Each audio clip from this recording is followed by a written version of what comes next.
Hello and welcome to another edition of Draw It and Know It. I'm cartoonist Dan Letha for the ministry Reasons for Hope, and today's Art a Lesson edition is a step-by-step how to draw a hummingbird. So you notice that zipped right in there because hummingbirds are really fast. So let's get drawing, and like we do in the past, we've started out with our pencil, and so we're going to do our pencil sketch.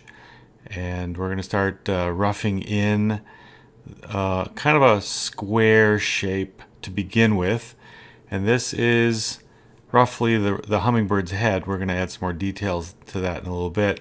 Well, now we're going to draw a curved line, and then we're going to draw a straighter line that connects to the end of that one. It's got a little curve to it too, but it's more straight. And that's generally the hummingbird's body right there. So let's draw a line out from that corner, and that's going to be the beak. So that's our guideline for the beak for the hummingbird. Now let's round off the back of the hummingbird's head and then continue on right to the end. So we've got the top of the beak and the back of the head.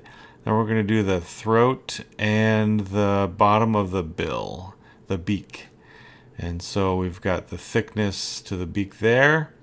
We're going to do a notch and another notch, and that'll give us the attach points for the wing. So we're going to do the wings, a straight line, well, kind of a straight line, sort of curved a little bit, and then another line that connects to the end there. So that's the general shape for the hummingbird's wing, at least the one on this side, and we'll draw the other one a little later. And then there's a couple shapes inside the wing that's going to help us know where to put some feathering in the future here. So, and now we're going to go down and we're going to draw 3 lines here, 1, 2, and 3. That's the toes of the foot on one side, and then 1, 2, 3. That's the toes for the foot on the other side. And the eye is a big circle right about there. And then we're going to go down and we're going to finish off some of the side feathering around the tail area right there. So that's just the guideline for that. And then there's some shapes that we're going to draw inside the body shape of the hummingbird that'll help us with some of the feathering and some of the coloring later on. Another line right there.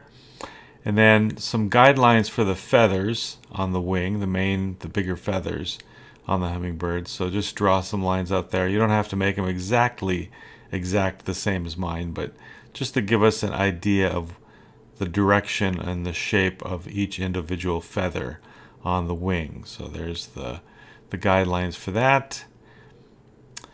And now we're going to draw something extra in this little scene. And this is a guideline shape for a flower. Now that might give you a hint about something that the hummingbird likes very much. Spends most of its time hunting for flowers. Very important to the hummingbird. There's the stem. So we've got the basic shapes there. We're going to ink in more details in a little bit. And now we're going to ink or do the guideline for the wing on the other side. So just a couple lines there, and we are done with our guideline pencil sketch. Now I'm going to lighten the sketch a little bit, and I'm going to ink over the top. So get your pens out or your markers, and let's draw some darker, heavier lines. And we're going to start out with the eye. Now this hummingbird, I want to make it a little more cartoony, so if you look in the photos, hummingbird eyes are usually just kind of black. And I'm going to leave a little white space that you usually don't see on hummingbirds. We'll leave a little reflective dot there on the eye. We're going to make a nice, friendly cartoon eye for this hummingbird. And then we're going to ink from the back of the head all the way around, follow that line. And then we're going to go all the way to the end of the beak. Very special beak. And then that line from the bottom of the neck and then all the way up to the end of the beak. So that part is pretty done. And then there's the the line for the mouth, the beak, where it parts. And then there's where the feathers and the beak separate right there. So that's the line that tells us the difference between those two things. And then there's some coloration here. We're just going to draw a real thin line right there to help us know where the feather colors are different. And I'm going to put a little smile on our hummingbird. All right, now the chest, and then all the way down to the tail area, and then we're going to continue on and finish all the way down to the end of that pointed tail. All right, the back of the neck, and then we're going to do some of the back area of the hummingbird there, and then we're going to get up to the some more of the feathering on the tail and the back there, and some more feather detail there. Another line for the other side. And now the toes. So the toes kind of stick out of the feathers. They're very small. So very thin. Just follow that guideline that we made earlier and draw thin little toes on each side of the lines on each side of that guideline, and you'll have a good set of toes. 3 little toes on each one. All right, so the little hummingbird toes are all done. And now we're going to do some wing. So let's ink the top of the wing right there. And then we're going to follow our guidelines. And you kind of start and then round off a little bit, but so you're generally following the guideline that we drew earlier. Make those feather shapes. Those guidelines really are helpful. I like to construct things in pencil first and then do my inks. Alright, not following my guidelines exactly there, so you don't have to be right on, but that helps us get a nice shape for the wing. And then that line, we can make some feather shapes, so some little bumps, little curved lines for the feathers that end right there, and then do the same for that guideline right there. Those are some other feathers. And then we can add some other feather detail in between those two areas. All right, so the wing in the back gets a line that's, and then some feather indications on that return stroke right there. All right, and now here's some other feathers that we're going to add some detail there and get some practice in drawing those little curved lines for feathers. All right, very good. And then the neck has some special coloration, and so there's some special lines that we need to draw right there for the neck. This is the ruby-throated hummingbird. So, and then the flower, we're going to follow that line that we drew with our guidelines, but we're going to kind of make a wavy line around it to give the shape of the flower. And then draw some wavy lines right there, and then a wavy line right in there. So that indicates the inside of the flower. And then we're going to draw some lines showing where that opening and the petals go right down into that hole in the flower there, the inside of the flower. So that'll give us a good indication of the shape. And then the bell part of the flower right there. And then the stem, just follow the guideline that we drew earlier. All right, put a little shading right there. And then some leaves, just a couple leaves on each side to give us an indication of some greenery on this flower. And we don't need to do any more detail right there. So that's good. So our flower is done. And now we're going to make our guidelines. I'm going to make the guidelines go away. And I'm going to start coloring on the hummingbird. And one thing you need to keep in mind is you may want to watch me and just listen to me talk about the hummingbird. some of the coloring is going to change. I'm going to alter it, and I'm going to start rendering on some of it too. So wait before you start coloring on your hummingbird to watch what I've done when I'm finished with this hummingbird. So let's talk about the hummingbird and God's design in this very, very unique and special creature. Now, like I said before, this is the ruby-throated hummingbird. It's a species of hummingbird that we have in North America, and it's one of my favorite birds. They're fascinating to watch. There are about 328 species of hummingbirds in the world, and we have 9 of them in North America. And they are the smallest birds that we have in the world today. In fact, one of the hummingbirds, the bumblebee hummingbird that lives, I believe, in Cuba, is only 2.5 inches long. It's the smallest bird in the world. So the ruby-throated hummingbird's a little bit bigger than that, or quite a bit bigger than that actually. But so the hummingbird has some special tools that it needs to live and to survive and to do all the special things that it does.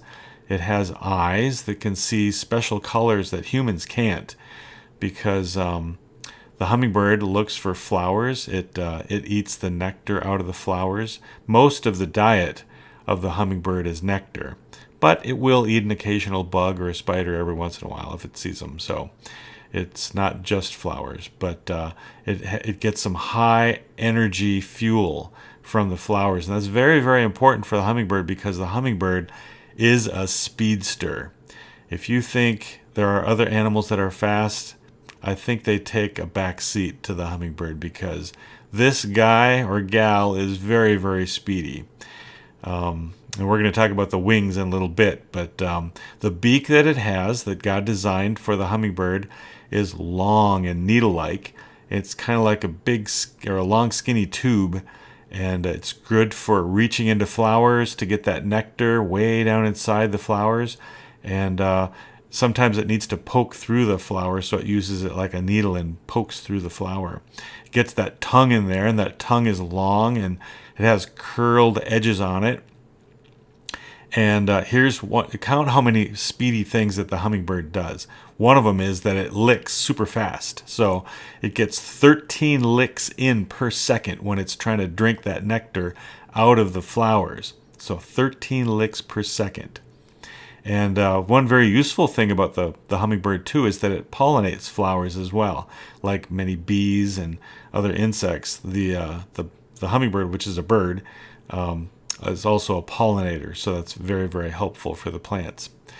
And its body is mostly made up, well, a good chunk of it anyway, about a third of the body weight of a hummingbird is made up of chest muscle. And that's very important because of what it can do very, very well and fast. Now, the ruby-throated hummingbird weighs 0.1 ounce, very, very light. It has a heartbeat that beats 1,200 times a minute. So that little heart is flying in the chest of the hummingbird. It takes 250 breaths a minute. So that guy's just breathing like crazy, and that's even resting. So it's very, very fast breather. Heart beats very fast. The feet on the hummingbird are very small because it has to be very, very light and efficient when it's flying around. It flies very, very fast, so it doesn't have much landing gear. It can't actually even walk, but it can perch and it can hop sideways on a branch. Now, those wings that God designed on the hummingbird are miraculous. They're super fast. They can move faster than the human eye can see, and they fly in a figure 8. So if you see some slow motion movies of a hummingbird flying, they're flying in a figure 8 pattern. And usually they go about 50 to 80 beats per second, but there's some hummingbirds that can do 200 wing beats in 1 second. Super, super fast. And so the wings that the hummingbird has, they don't bend like other birds have, like an elbow in their wing. These wings are stiff, completely rigid. And they have a special shoulder joint that allows the hummingbird then they can fly up and down, they can go forward and backward, and they can go side to side. They can even fly upside down, which a lot of those things no other birds can do. And they can also hover. And so this bird can do acrobatic stunts and flying maneuvers that other birds can't even think about. And in fact, it's such a mystery to scientists that they're still scratching their heads trying to figure out, how does this very special bird fly and do the things that it does? They can't figure it out. Now, to help it fly and to do all the things that it needs to do, the hummingbird also has a very special brain that helps it to see very fast and think about where it's flying around in space and keep track of all the maneuvers that its body's doing in very, very high speed. And so it's got a very special brain. Think of all the pieces and parts of a hummingbird that have to be just right so that the hummingbird can do what the hummingbird does. Well, hummingbirds lay 2 eggs at a time, and again, they have to be very, very small. The eggs of hummingbirds are smaller than a jelly bean, so very, very small, very, very light. Okay, and as far as speed goes, one species of hummingbird can fly up to about 93 miles per hour, and that's only for short little sprints because hummingbirds kind of chase each other around sometimes. But lots of other hummingbirds, maybe even the ruby-throated hummingbird, can fly about 55 miles an hour. So that's really, really fast, especially for a little bird like that. Now, think about this. Some people would say that the hummingbird evolved, but you couldn't have just some of those pieces and parts and then gain other things later on. What if the hummingbird could fly really fast, but it didn't have the brain to keep track of everything? It would smack into things, and that wouldn't work out real well. And what if the hummingbird could fly like it does, but it couldn't stick its tongue into a flower and get the fuel that it needs to fly at these high speed rates? God made this hummingbird complete and special, and it could do all the things that it needed to do at the time of creation. It didn't kind of acquire these things piece by piece by piece.